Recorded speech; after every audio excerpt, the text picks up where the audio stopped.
브레벨 우리 역사 파노라마 삼국시대 힘을 겨루는 새 나라.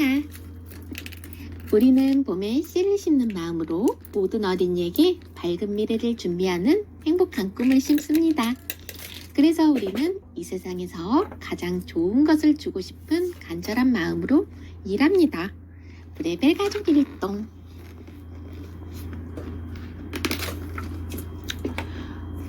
평양으로 도읍을 옮긴 고구려. 광개토 대왕은 뒤를 이어 맏아들인 장수왕이 고구려의 제20대 왕이 되었어요. 광개토 대왕과 장수왕이 다스릴 때 고구려는 한창 땅을 넓히며 힘을 키워가고 있었지요. 장수왕은 고구려의 도읍을 국내성에서 평양으로 옮겼어요. 장수왕이 도읍을 옮긴 일은 한반도를 뒤흔든 커다란 사건이 되었답니다. 고구려의 도읍이 국내성에서 평양으로 바뀌면서 고구려, 백제, 신라, 세 나라의 관계도 달라지게 되었지요. 한반도는 세 면이 바다로 둘러싸이고 한 면은 육지에 이어진 우리나라 땅을 말해요. 손을 잡은 백제와 신라. 고구려가 427년에 도읍을 평양으로 옮긴 뒤 계속 남쪽으로 내려오죠. 불안해진 백제와 신라는 서로 힘을 합치기로 했어요. 원래 백제와 신라는 끊임없이 크고 작은 싸움들을 벌이느라 서로 사이가 좋지 않았지요. 특히 백제가 가야 왜 나라와 힘을 합쳐 신라로 쳐들어왔던 것이 가장 큰 이유였어요. 왜나라는 지금은 일본이에요. 하지만 신라는 고구려의 힘으로부터 벗어나기 위해 백제와 손을 잡기로 하였지요. 백제 또한 남쪽으로 내려오는 고구려와 맞서려면 신라와 힘을 합칠 필요가 있었답니다. 433년에 백제와 신라는 동맹을 맺었어요.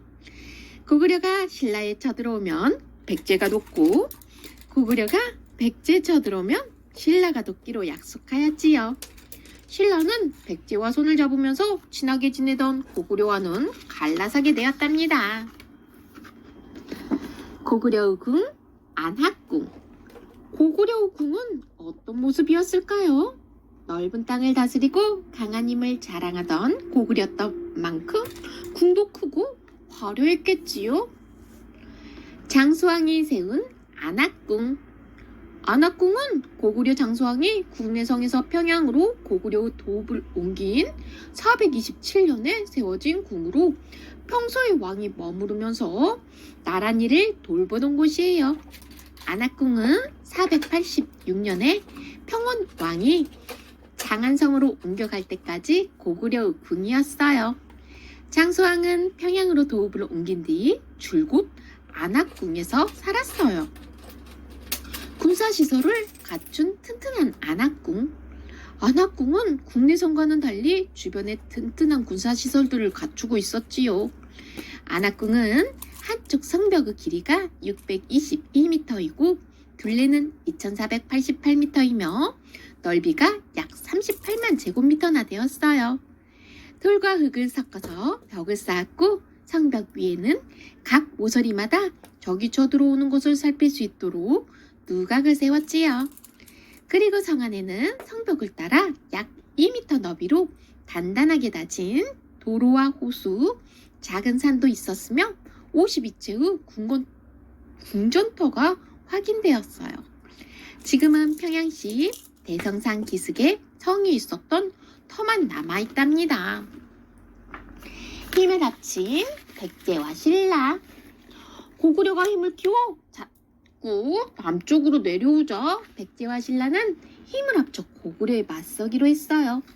475년에 고구려의 장수왕이 백제에 쳐들어가서 백제의 도읍인 위대성을 차지했을 때 신라는 군사 40명을 보내어 백제를 도와주었지요. 481년에 고구려가 신라에 쳐들어가서 7개의 성을 차지하자 이번에는 백제가 신라를 도와주었어요. 493년 백제 동성왕이 신라의 벼슬아치 비지의 딸과 결혼하면서 두 나라의 사이는 더욱 가까워졌지요. 551년에는 백제와 신라 두 나라가 힘을 합쳐 고구려가 쌓아 한강 부근의 땅을 빼앗았답니다. 역사 플러스 땅을 넓힌 기념으로 세워진 비석. 국보 제205호인 중원고구려비는 충청북도 충주에 있어요. 중원고구려비는 지금까지 한반도에 남아있는 오직 하나뿐인 고구려의 비석으로 옛날 고구려와 백제, 신라, 세 나라의 관계를 알려주는 귀중한 자료이지요. 장수왕이 한강 지역의 여러 성을 차지한 뒤에 고구려 땅이 충주 지역까지 넓혀졌다는 것을 기념하기 위해 세웠어요. 기둥 모양의 돌에 글을 새겨놓았는데 그 형태가 중국에 있는 광개토 대왕릉비와 비슷하지요. 비석에 써있는 글은 많이 달아서 앞면과 왼쪽 옆면 일부만 읽을 수 있어요. 고구려 대왕과 신라왕이 서로 형과 아우가 되어 마음을 합하고 세상의 질서를 지켜나가자는 내용이 적혀 있다고 해요. 백채를 칠 준비를 한 장수왕. 고구려의 새로운 도읍인 평양은 국내성보다 날씨가 따뜻했어요. 평양은 넓은 들이 많아 농사를 짓기 알맞을 뿐 아니라 대동강과 서해를 둘 다 이용할 수 있어서 편리했지요. 하지만 국내성에 터를 잡고 살던 귀족들은 도읍을 평양으로 옮긴 것을 싫어했어요. 장수왕은 불만을 품은 귀족들의 마음을 다른 곳으로 돌리고 싶었지요.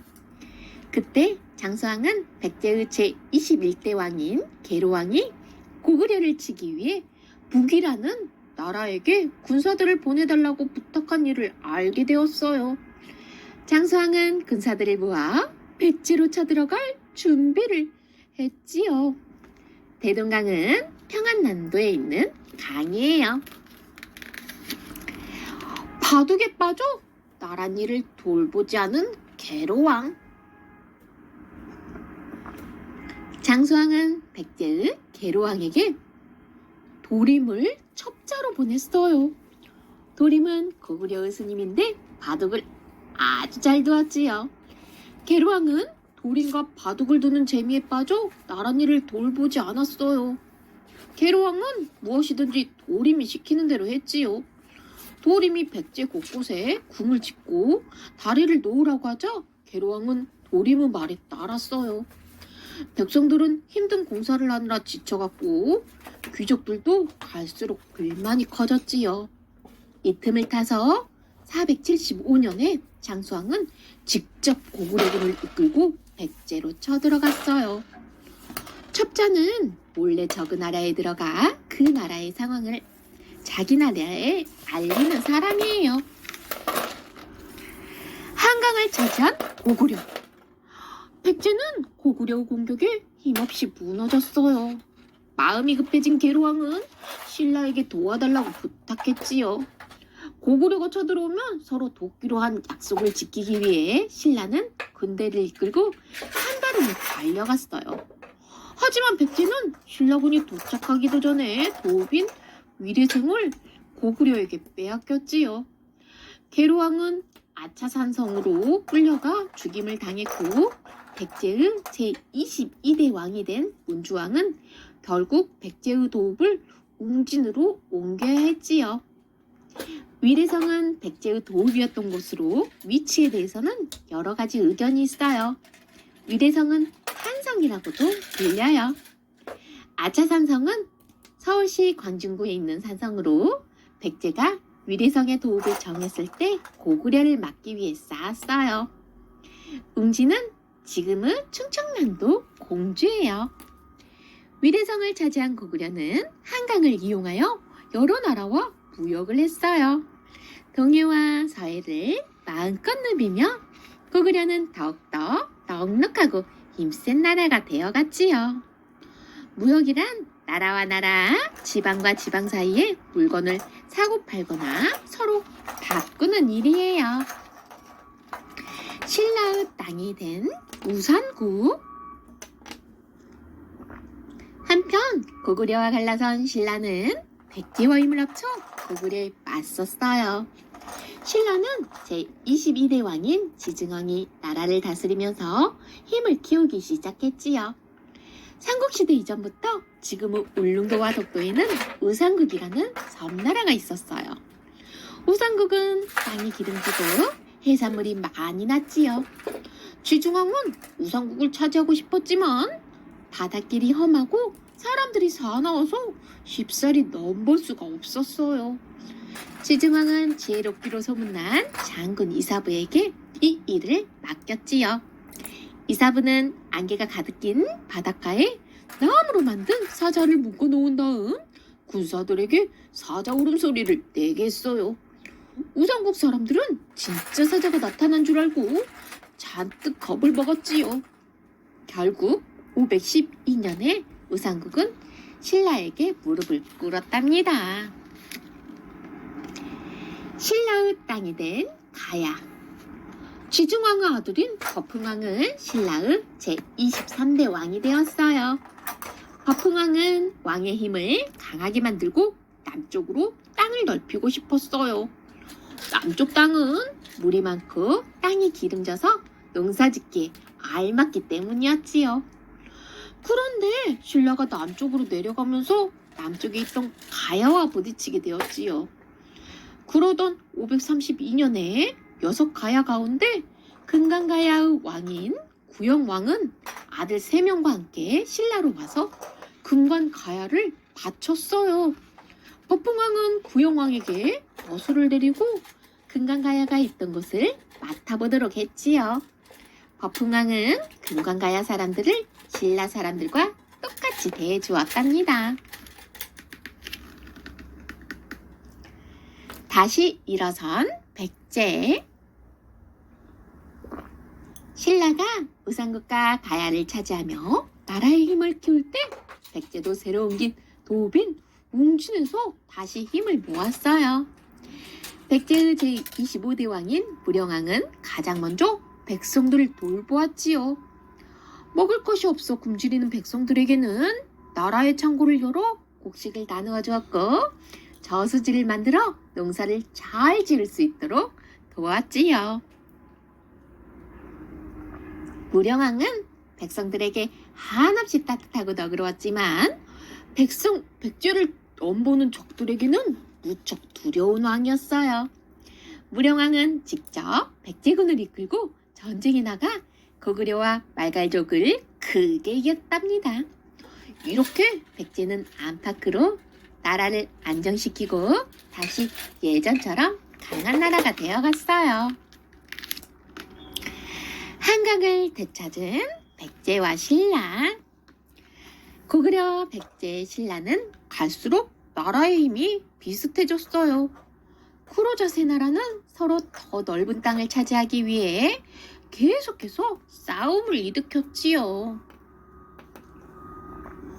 백제의 제26대 왕인 성왕은 사비로 도읍을 옮겼어요. 그리고 고구려에 빼앗긴 한강 주변의 땅을 되찾기 위해 신라의 제24대 왕인 진흥왕과 함께 고구려에 쳐들어가기로 했지요. 때마침 고구려는 밖으로는 돌골과 싸우고 있었고 안으로는 귀족들끼리 다투고 있어서 나라가 몹시 어지러웠어요. 551년에 백제는 신라, 대가야와 힘을 합쳐 고구려를 공격해서 한강을 되찾았지요. 백제는 한강 남쪽 지역의 6개의 군을 다시 찾았고 신라는 한강 북쪽에 10개의 군을 가졌지요. 백제 사람들은 기쁜 마음에 위대성으로 몰려가 춤을 추며 즐거워했답니다. 사비는 지금의 충청남도 부여예요. 백제의 위대한 왕 성왕.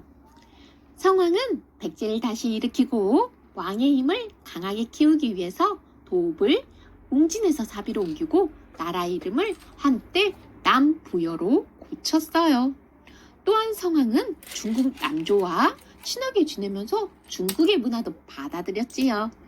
사비에 있는 신하들과 지방을 다스리는 버스라치들을 바로잡아 왕의 힘을 키우기도 하였어요. 성왕은 이를 바탕으로 신라, 가야와 힘을 합쳐 고구려에 쳐들어가 한강 남쪽 지역을 차지할 수 있었지요. 그때 신라의 진흥왕이 백제가 차지했던 한강 남쪽 지역을 차지해버리자 화가 난 성왕은 신라에 쳐들어갔어요. 하지만 그 싸움에서 성왕은 목숨을 잃었지요. 백제를 다시 일으키려던 성왕의 계획은 이렇게 무너지고 말았답니다.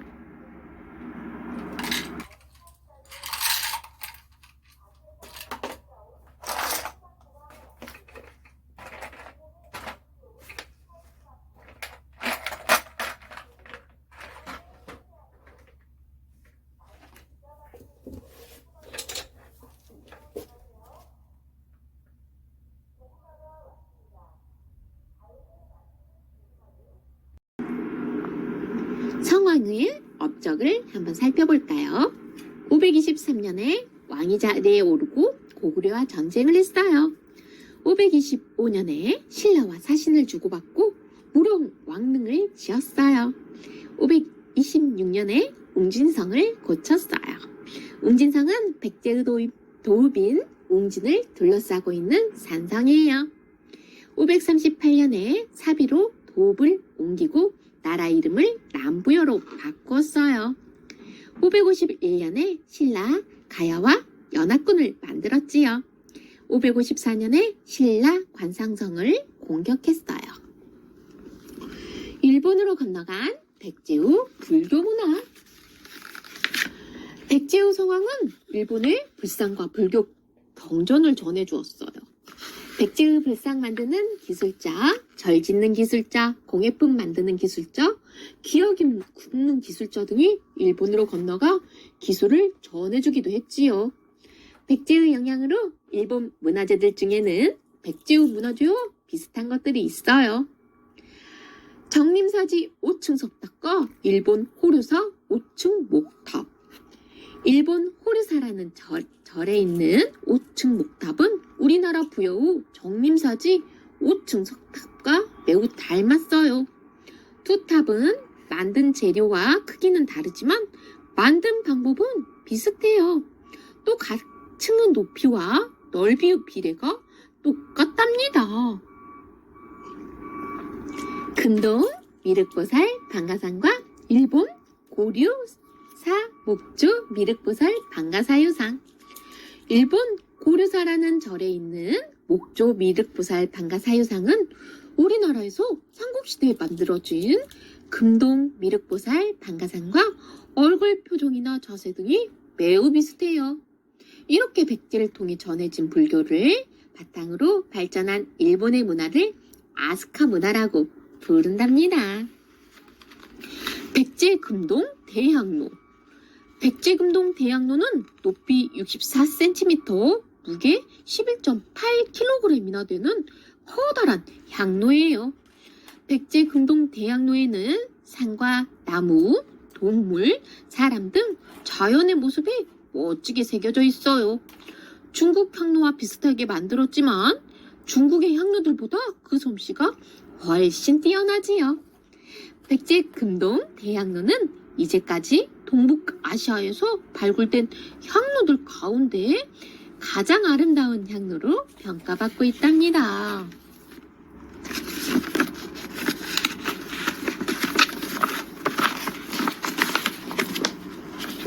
믿는 도끼에 발등을 찍힌 백제. 신라의 진흥왕은 나라를 더욱 강하게 만들고 싶었어요.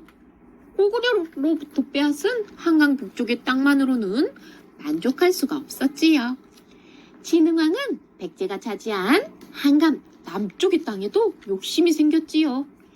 진흥왕은 백제와 힘을 합쳐 고구려를 물리쳤지만 백제와 영원히 사이좋게 지낼 수는 없다고 생각했어요. 진흥왕은 결국 553년에 한강 남쪽의 백제 땅을 공격했어요. 신라가 쳐들어올 것이라고는 생각하지 못했던 백제는 제대로 싸워보지도 못하고 한강 남쪽의 땅을 빼앗기고 말았지요. 백제는 믿는 도끼에 발등을 찍힌 꼴이 되었어요. 관산성에서 백제를 이긴 신라. 신라의 공격에 화가 난 백제의 성왕은 554년에 신라로 쳐들어갔어요. 대가야와 외나라도 백제 편을 들어주었지요. 처음에는 백제가 신라를 이겼어요. 하지만 백제는 관상성 싸움에서 신라에게 크게 지고 성왕도 목숨을 잃고 말았답니다. 관산성은 충청북도 옥천에 있는 신라의 성이에요. 신라는 백제 편을 들었던 대가야도 무너뜨렸어요. 562년에 대가야가 신라의 장군 이사보와 화랑 사다음의 공격을 받고 무너지죠. 다른 가야들도 차례대로 쓰러졌지요. 절의 나라로 이름을 떨치던 가야는 그렇게 사라지고 말았답니다. 가야의 역사. 가야는 한반도 남쪽의 바닷가 지역에서 시작되었어요. 삼국지, 삼국사기, 일본 서기 등의 책들과 옛날 자료들을 찾아보면 가야 지역에는 원래 12개의 나라들이 함께 모여 있었다고 해요. 그 뒤 6개의 가야국으로 합쳐졌지요. 가야는 백제와 신라가 끊임없이 쳐들어오는 것을 막아내기 위해 애썼어요. 하지만 가야의 그러한 노력에도 불구하고 532년에는 금관가야가, 562년에는 대가야가 차례로 신라에 합쳐지면서 가야는 영원히 역사 속으로 사라지게 되었지요. 가야가 사라진 뒤 가야 사람들은 일본으로 건너가거나 신라로 옮겨가서 살았어요. 신라로 옮겨가서 살았던 사람들의 자손들 가운데에는 김유신처럼 높은 벼슬에까지 오른 사람도 있었답니다. 우룩은 원래 대가야의 사람으로 우리나라의 대표적인 현악기 가운데 하나인 가야금으로 연주하는 연주곡을 12곡이나 지었어요. 신라의 진흥왕은 우룩이 만든 음악을 듣고 매우 감동했다고 해요. 그래서 우룩은 진흥왕의 부탁으로 계고, 법지, 만덕 세 사람에게 가야금과 노래, 춤을 가르쳐 주었지요. 그대로 가야금 곡은 신라의 궁에서 연주되는 궁중음악이 되었답니다. 강수는 원래 가야 사람이지만 신라가 가야를 차지하면서 신라로 오게 되었어요. 강수는 한문이 매우 뛰어나 여러 벼슬에도 올랐지요. 강수는 글솜씨도 매우 뛰어났어요. 당나라의 군대를 보내달라고 부탁하는 편지를 써서 신라가 고구려와 백제를 물리치는데 큰 공을 세우기도 했지요. 가야의 유물들. 가야는 역사 속으로 사라졌지만 가야 사람들이 남긴 유물들은 가야의 역사를 말해주고 있어요. 가야의 유물에는 금관과 흙으로 빚은 그릇인 토기가 널리 알려져 있지요. 금관, 경상북도 고령에서 발견된 가야 금관이에요. 금관은 섬세하게 조각되어 있고 옥으로 만든 장식들도 달려 있어요. 국보 제138호로 지정되었답니다. 기마인물형 토기. 기마인물형 토기는 사람이 말을 탄 모양을 한 흙으로 빚은 그릇이에요. 말의 엉덩이 부분에 물 모양의 잔이 왼쪽과 오른쪽에 똑같이 솟아있는 모습이 인상적이에요. 오리 모양 토기. 옛날 사람들은 사람이 죽으면 죽은 사람과 함께 여러 가지 물건들도 묻어주었어요. 사람이 죽어서도 살았을 때와 똑같은 생활을 한다고 믿었기 때문이에요. 오리 모양 토기는 죽은 사람의 영혼을 다른 세상으로 이끌어주기 위해 만들어진 것으로 무덤에 같이 묻어주었답니다. 말머리 가리개. 말머리 가리개는 싸움에 나가는 말의 머리 부분을 보호하기 위해 사용되었어요. 처음에는 가죽 같은 것으로 만들다가 나중에는 철판으로 만들었지요. 말의 몸 부분을 보호하기 위한 말 갑옷도 있었다고 해요.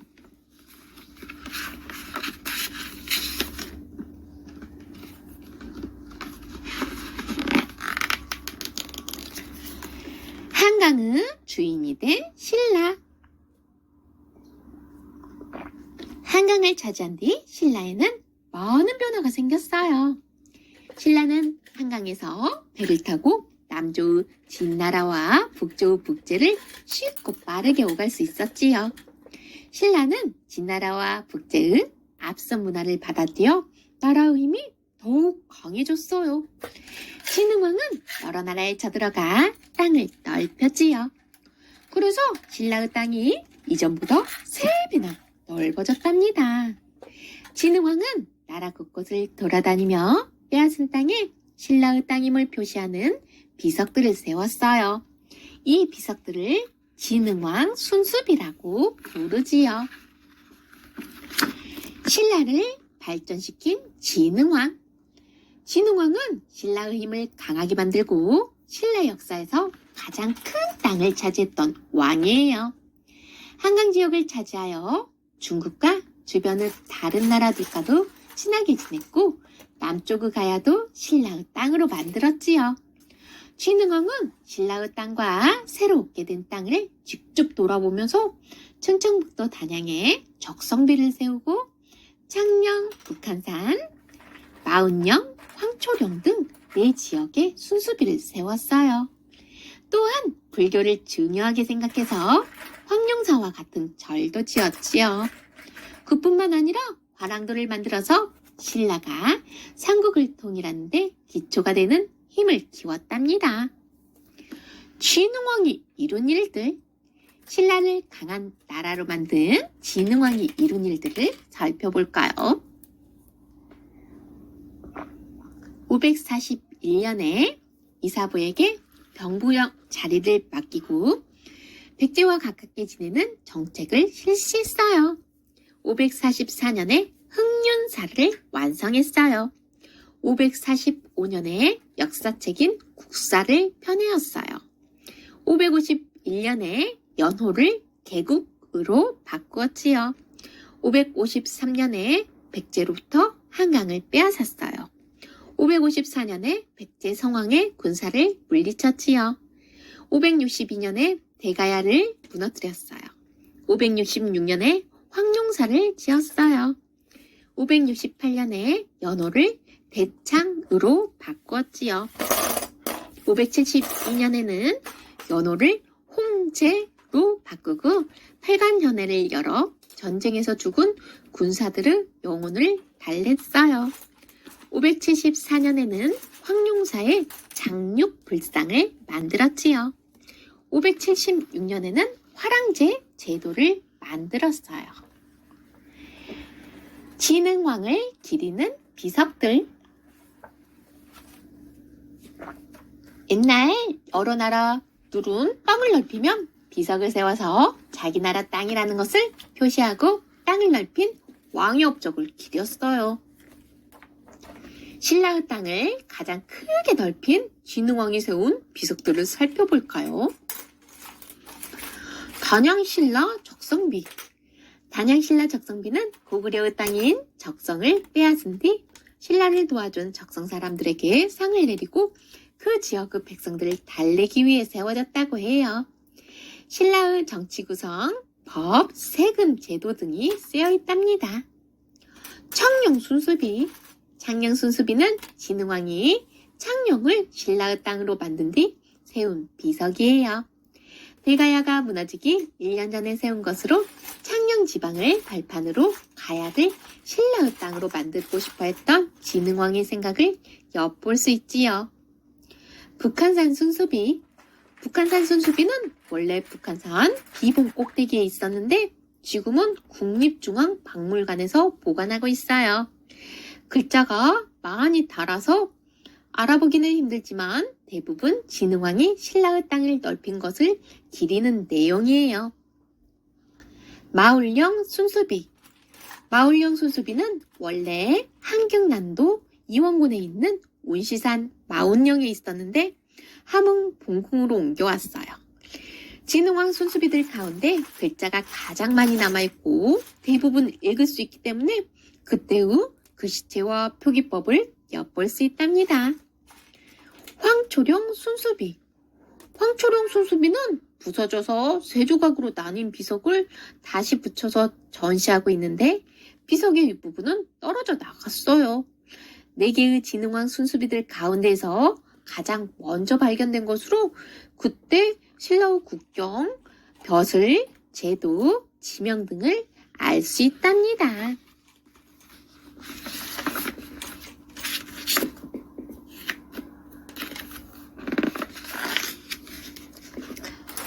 고구려를 얕잡아본 수나라. 고구려, 백제, 신라가 서로 싸우고 있을 때 수나라가 오랫동안 남과 북으로 나뉘어 있던 중국을 통일하였어요. 수나라의 황제인 문제는 처음에는 고구려의 사신을 보내 사이좋게 지내자고 하였지만 갈수록 고구려를 신하의 나라라고 부르며 얕잡아 보았지요. 화가 난 고구려의 제26대 왕인 영량왕은 598년에 수나라를 공격했어요. 그러자 수나라도 30만 대군을 이끌고 고구려로 쳐들어왔지요. 그때 고구려에는 장마가 시작되어 땅으로 쳐들어오던 수나라군은 큰 비 때문에 길이 막혔고 바다로 쳐들어오던 수나라 배들도 폭풍우를 만나 부서졌지요. 모든 것이 영량왕이 계획된 대로 되었어요. 수나라는 결국 아까운 군사들만 잃고 돌아갔답니다. 사신은 왕의 명령을 받고 일을 처리하기 위해 다른 나라에 다녀오는 신하예요. 수나라를 막아낸 고구려.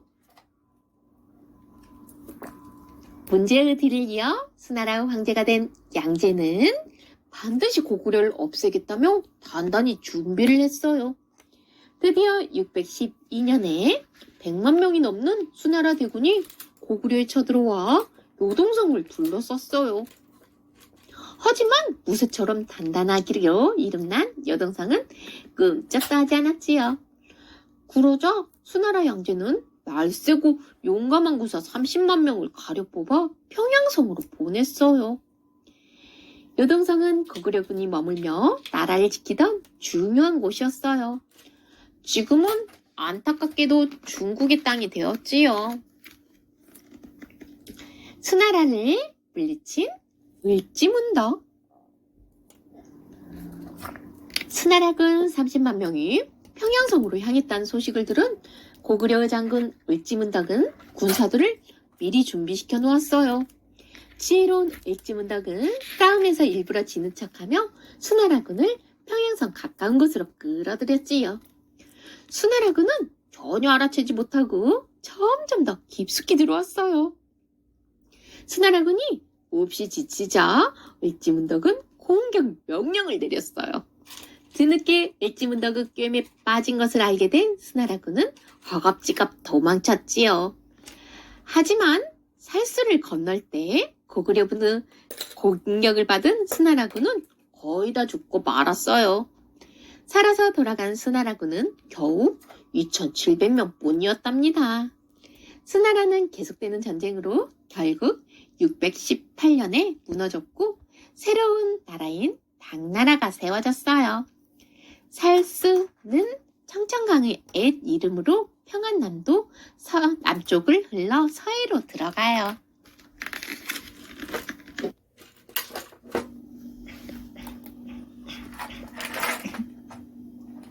위험에 빠진 신라.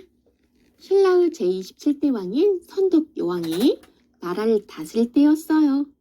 선덕여왕은 지혜롭고 현명하게 나랏일을 돌보았지만 이웃 나라들은 여왕이 다스리는 신라를 더욱 얕잡아 보았지요. 게다가 고구려와 백제는 신라가 차지한 한강을 빼앗으려고 끊임없이 신라에 쳐들어왔어요. 이때 백제의 제31대 왕인 의자왕은 신라 서쪽에 있는 40여 개의 성들과 신라에게 매우 중요한 대야성을 빼앗았어요. 고구려와 백제 때문에 당나라로 가는 신라 사람들의 백길은 번번이 막혔지요. 신라는 거센 바람 앞에 있는 촛불처럼 위험한 상황에 빠졌어요. 신라는 김춘추를 고구려로 보내 함께 백제를 공격하자고 하였지만 고구려는 오히려 김춘추를 감옥에 가두었지요. 신라는 결국 당나라와 손을 잡기로 했어요. 대야성은 경상남도 합천에 있는 신라의 성이에요. 천리장성을 쌓은 영계소문. 당나라의 황제인 태종은 온 세계를 다스리고 싶어 했어요. 그래서 당나라의 다스림을 받지 않겠다고 하는 나라들은 모두 오랑캐라고 부르며 낮추어 보았지요. 고구려의 장군 영계소문은 당나라가 언젠가는 고구려에 쳐들어올 것이라고 생각했어요. 그래서 천리장성을 쌓으며 군대의 힘을 길렀지요. 그런데 고구려의 제27대 왕인 영유왕은 영계소문의 힘이 점점 커지는 것이 불안했어요. 귀족들은 모아놓은 재산을 잃고 싶지 않아서 또다시 싸움이 일어나는 것이 싫었지요. 당나라에게 머리를 숙이고 싸움을 피하는 것이 좋겠다고 생각한 고구려 귀족들은 영유왕과 힘을 합쳐 영계소문을 죽이기로 마음먹었지요. 하지만 그것을 미리 알아챈 영계소문은 자신을 죽이려고 했던 영유왕과 많은 귀족들을 죽였어요. 그리고 보장왕을 고구려의 제28대 왕으로 세웠지요. 영계소문은 끝까지 고구려가 당나라에게 머리 숙이는 것을 바라지 않았답니다. 당나라를 물리친 고구려. 당나라 태종이 645년에 고구려에 쳐들어오자 고구려의 성들이 차례로 무너졌어요. 수나라의 100만 대군도 물리쳤던 고구려의 요동성이 겨우 19일 만에 무너지고 말았지요. 하지만 고구려는 끝까지 포기하지 않고 싸웠어요. 당나라군은 안시성에서 고구려군을 막혀 더 이상 앞으로 나갈 수 없었어요. 당나라군이 안시성보다 더 높은 흑산을 만들자 안시성 사람들은 그 흑산을 빼앗아 버렸지요. 싸움이 오랫동안 계속되자 당나라군은 먹을 것이 다 떨어졌어요.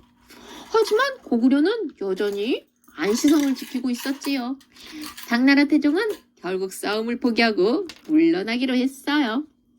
당나라군은 돌아가는 길에 뒤따라온 고구려군의 공격을 받고 거의 대부분 목숨을 잃었답니다. 천리장성을 쌓은 영유왕. 영유왕은 고구려의 제27대 왕이에요. 영유왕은 중국의 수나라가 망하고 당나라가 세워지자 당나라와 사이좋게 지내려고 했어요. 당나라의 사신이 631년에 고구려에 왔어요. 그때 당나라의 사신이 고구려가 수나라와의 전쟁에서 이긴 것을 기념하기 위해 만든 무덤을 헐어버리는 일이 생겼지요.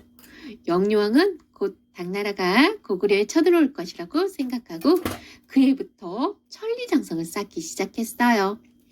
천리장성은 동북쪽의 부여성에서 서남쪽의 비사성까지 천리에 걸쳐 연결되었지요. 영유왕은 영계소문에게 천리장성을 쌓는 공사를 살피도록 했어요. 천리장성은 16년이 걸려 647년에 완성되었답니다. 역사 플러스 씩씩한 영계소문. 영계소문은 영유왕 때 당나라를 막기 위해서 천리장성을 쌓는 공사에서 감독을 맡았어요. 영계소문의 힘이 점점 커지자 영유왕과 신하들은 영계소문을 없애려는 계획을 세웠지요. 하지만 이것을 알아낸 영계소문은 잔치를 베풀어 신하들을 초대한 뒤 모두 죽였지요. 그 다음에는 궁으로 가서 영유왕을 죽이고 영유왕의 조카인 보장왕을 왕으로 세웠어요. 그러고 나서 영계소문이 나라의 힘을 모두 차지했지요. 영계소문은 다른 나라들에게 잘 보이면서까지 친하게 지내고 싶지 않았어요. 그래서 고구려는 당나라와 사이가 나빠졌고 당나라 태종이 군사들을 이끌고 고구려에 쳐들어왔지요. 하지만 영계소문은 안시성 싸움을 비롯한 모든 전쟁에서 당나라를 잘 막아냈답니다. 안시성 싸움의 시작. 안시성은 그때 고구려 사람들이 10만 명이나 살던 고구려 땅이었어요.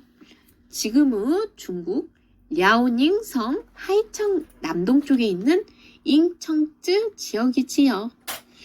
고구려와 사이가 좋지 않았던 당나라는 많은 군사들을 이끌고 고구려의 안시성에 쳐들어왔어요. 그러자 고구려는 안시성을 지키기 위해 많은 군사들을 안시성으로 보냈지요. 수많은 고구려군을 본 당나라 태종은 우리는 싸움을 하려는 것이 아니라 왕을 죽인 신하를 혼내주러 온 것이다. 고구려가 당나라의 신하가 되면 이른 땅을 돌려주겠다. 면서 고구려를 속였지요. 당나라가 고구려를 속이면서 안시성 싸움이 시작되었어요. 안시성 싸움은 3개월 동안이나 계속되었는데 결국 고구려가 당나라를 물리쳤답니다. 1. 당나라군이 흑선을 쌓았어요. 당나라군은 흑선에서 안시성을 향해 돌을 날리는 공격을 계속했지요. 2. 당나라군은 안시성보다 높은 흑선을 쌓았지만 결국 무너지면서 고구려군이 안시성에서 쏟아져 나왔어요. 고구려군은 결국 흑선을 메어섰지요.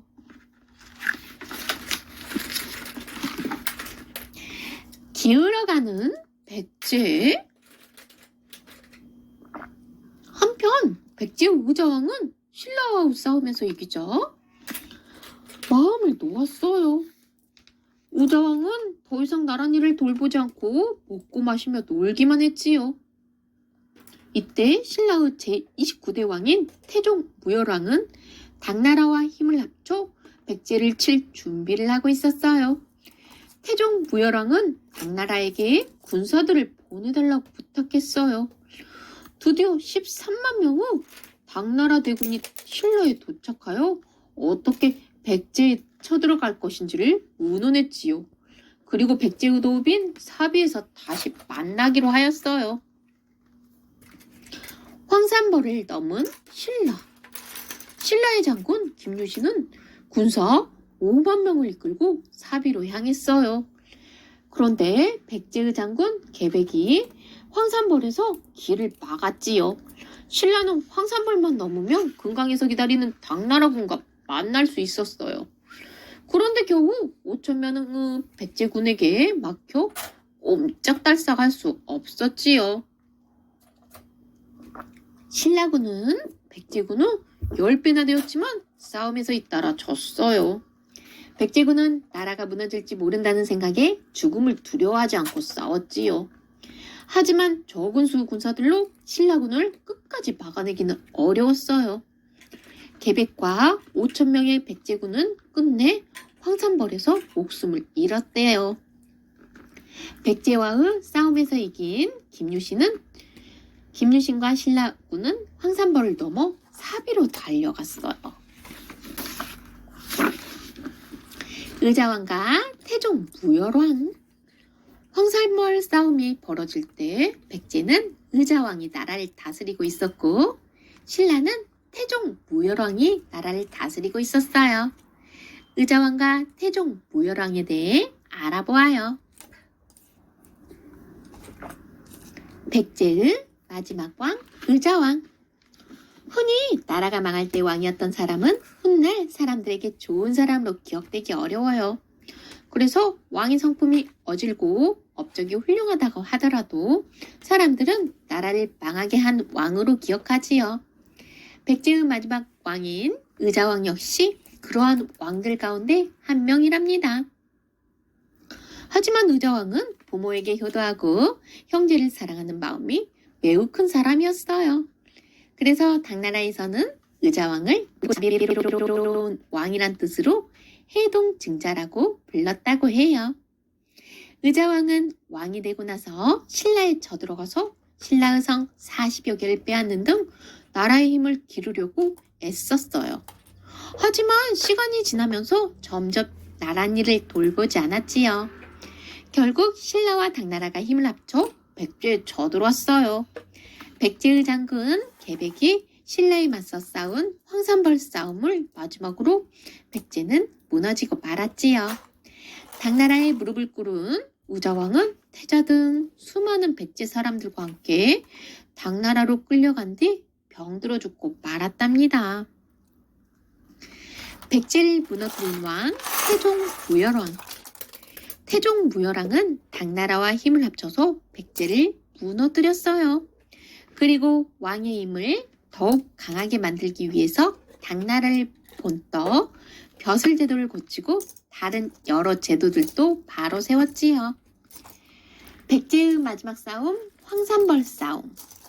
660년에 신라와 당나라 군사들이 힘을 합쳐 백제에 쳐들어왔어요.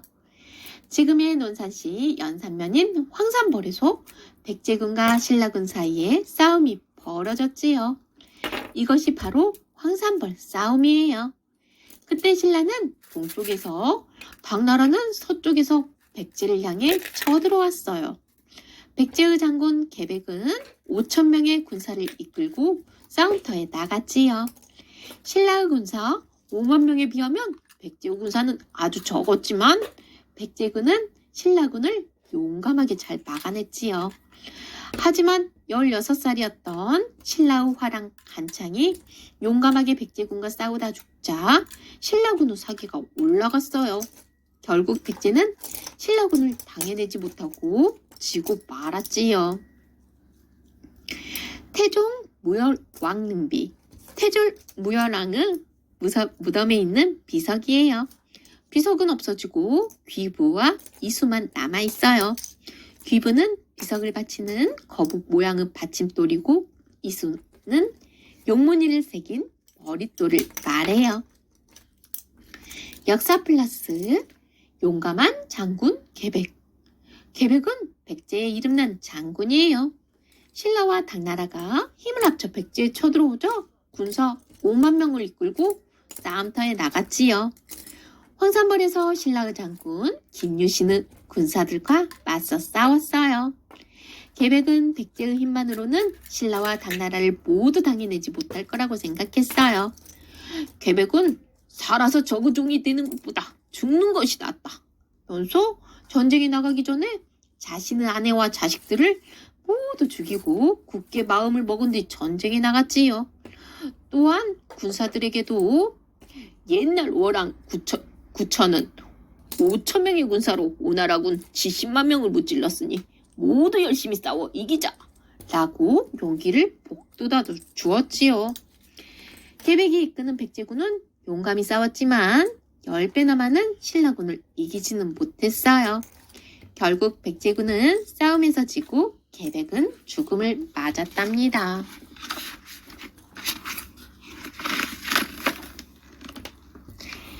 신라와 당나라에게 무너진 백제. 신라군과 당나라군은 사비를 겹겹이 에워쌌어요. 백제의 의자왕은 옛 도읍인 웅진으로 몸을 피하였지요. 백제의 도읍 사비가 끝내 무너지고 의자왕이 몸을 피한 웅진에도 곧 당나라군이 뒤닥쳤어요. 의자왕은 결국 무릎을 꿇고 당나라 장군에게 술을 따라야 했지요. 이 모습을 보고 수많은 백제 사람들이 눈물을 흘렸어요. 아름다운 문화를 자랑하며 커갔던 백제는 660년에 끝내 역사 속으로 사라지게 되었답니다. 평양성을 지킨 영계소문. 당나라는 백제의 웅진 도독부를 두고 당나라로 돌아가서 고구려를 치기 위해 준비했어요. 당나라가 신라를 도운 것은 고구려를 쓰러뜨리기 위해서였지요. 이듬해 당나라는 고구려로 쳐들어갔어요. 신라는 백제를 다시 일으키려는 사람들과 싸우면서 당나라에 식량과 무기들을 보내야 했지요. 드디어 당나라가 고구려의 평양성을 에워쌌지만 평양성은 쉽게 무너지지 않았어요. 영계소문이 이끄는 고구려는 매우 강했지요. 고구려는 끝내 당나라를 물리쳤어요. 무너진 고구려. 영계소문은 666년에 세상을 떠나면서 아들 3명에게 서로 사이좋게 지내라는 말을 남겼지만 아들들은 영계소문의 말을 따르지 않았어요. 결국 고구려 안에서 싸움이 일어났지요.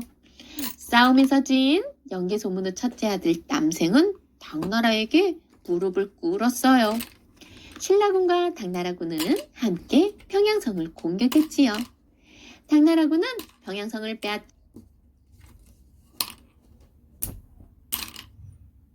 를 지르고 고구려 사람들을 짓밟았어요. 평양성은 넉 달 동안이나 불타올랐지요. 결국 668년에 용맹을 떨치던 고구려도 사라지고 말았답니다. 통일을 이룬 신라. 당나라는 고구려의 마지막 왕인 보장왕을 당나라로 끌고 가고 고구려 땅에는 안동 도읍을 두었지요. 당나라는 신라에도 계림 도독구를 만들고 신라의 제30대 왕인 도무왕을 신라 지역을 다스리는 벼슬아치인 오독이라고 불렀어요. 신라마저 당나라가 다스리겠다는 뜻이었지요. 당나라는 백제와 고구려를 무너뜨리면서 많은 사람들을 괴롭혔어요. 당나라가 못된 짓을 일삼자 백제와 고구려 사람들은 힘을 합하여 다시 나라를 세우려고 곳곳에서 일어났지요. 신라 또한 신라마저 넘보는 당나라와 맞서 싸우기로 마음먹었어요. 당나라에 맞서 함께 싸우면서 고구려, 백제, 신라는 갈수록 하나가 되어갔지요.